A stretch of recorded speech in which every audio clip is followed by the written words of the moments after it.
Greetings, it's Susie Q. We got another Akashic Records and automatic writing piece that I'm going to share with you. It's called Akashic Records Recall to Automatic Writing, Dancing into the Night, a Meditative State. So here we go.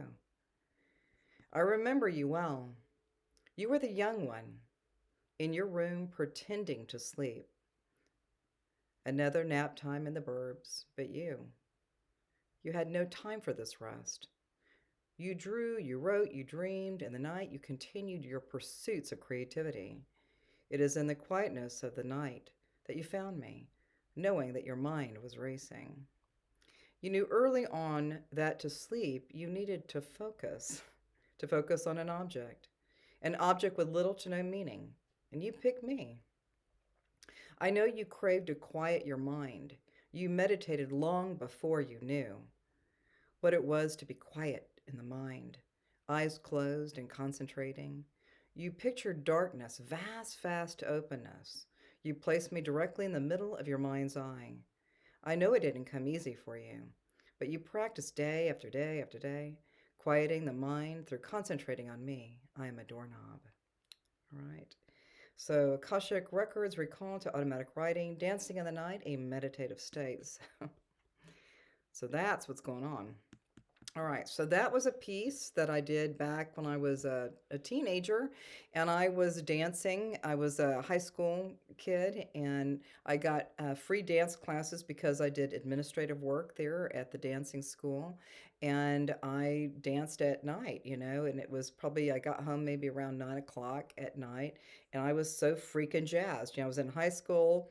Driving to the dancing school, helping these little kids. They were so freaking cute, like 3 to 5 year old kids. And then after they left, then I could do all of my dancing that I did. It was really a fun, beautiful, and a kind of creative space for me. But when I got home, I could not go to sleep. And so over time, I had to figure out, like, how can I go to sleep. And it took a while. But what happened eventually was I started to think about, like, focusing. So I would kind of like look at when I would close my eyes, and then I would get all these impressions and thoughts and things and all that stuff. But eventually over time I got to close my eyes, and then finally some of those patterns or colors or experiences of the day started to recede from my consciousness. And that took some time for me to learn how to do that. And then eventually I decided that I think if I had a focus practice, again, I was like 15 or 16 years old. I said, I think I could, if I could get one object that doesn't have a whole lot of meaning for me. I realized that it was the doorknob. And so when we look at the doorknob, it's a function, right? But it doesn't have a lot of personality, or, it just is.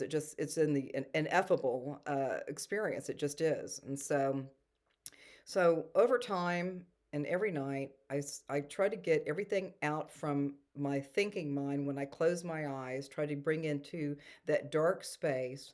And eventually, I was able to put that doorknob into what we call the just space, the void.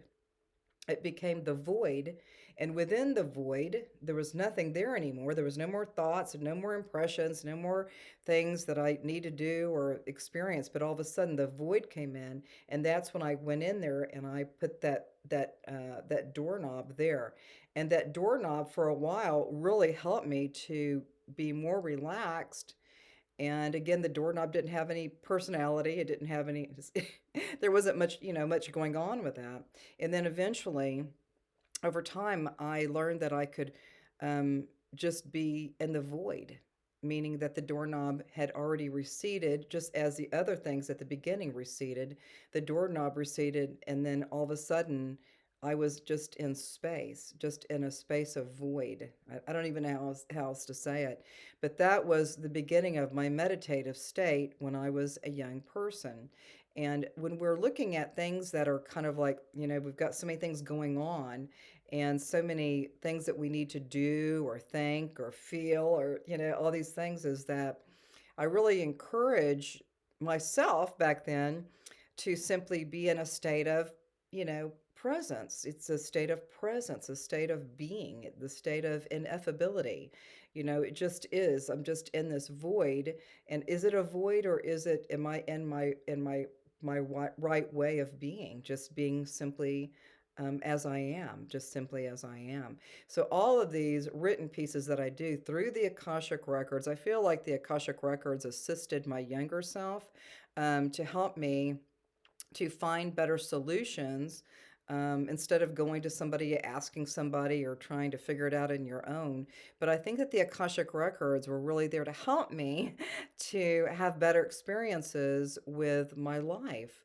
And it started pretty early. It was really pretty early in my life that I got to have a state of meditation. And there was a process, like I said, it took a while. I kept having thoughts and things, and then we found the doorknob, and then that left, and then there was the void, and then there I was, just kind of like suspended in space. So all of these qualities, when we do the Akashic Records, moving into automatic writing, and sometimes we look at it as an event happened, an event happened. I couldn't sleep because I was, jazzed up, man, like seriously jazzed up.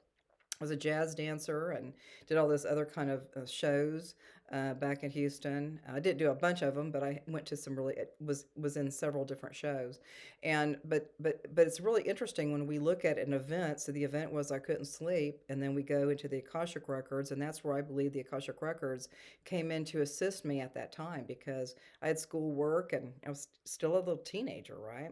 And then we move into the automatic writing piece, and then we get the automatic writing piece, and then it reminds us of how we can have better solutions in life, how it can benefit us for having a different way of looking at life. And maybe looking at life may just be to be still, be peaceful, and be calm. And for some people they can't do that, but through that meditative piece that I did back when I was a teenager, it really helped me. So I know you probably got solutions too that are pretty awesome and that you're working with to kind of bring yourself down into a deeper space of consciousness and, just really accessing your beautiful, beautiful in breath and accessing your beautiful out breath and just noticing and feeling that energy that's right for you or ripe for you as you start getting more guidance, the more that you lean into things, especially if there's like some chaos going on over there or something's bad over there, you just start noticing that wherever I am and wherever I may be,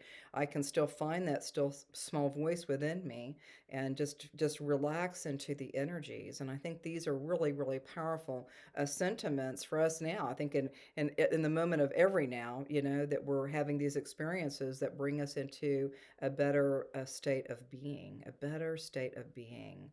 That healing energies are coming through. So I think that's it for now.